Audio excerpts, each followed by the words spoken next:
Hallo meine Lieben, als Einführung in mein neues Video heute möchte ich mit euch ein bisschen über Herzensdinge plaudern.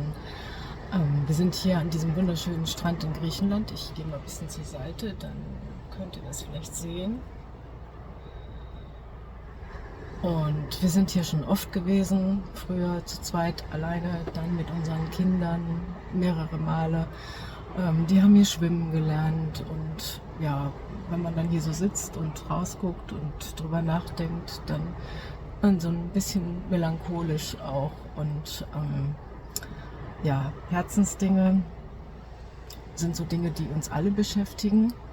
Und das können schöne Sachen sein, schöne Erinnerungen, tolle Erlebnisse, natürlich auch Trauer, Verlust, Schmerz, Krankheit, was auch immer.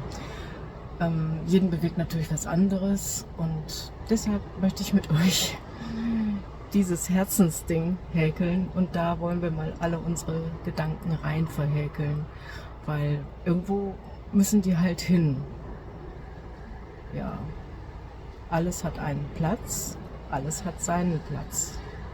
Und dieses Herzensding häkeln wir jetzt zusammen und ich zeige euch, wie das geht.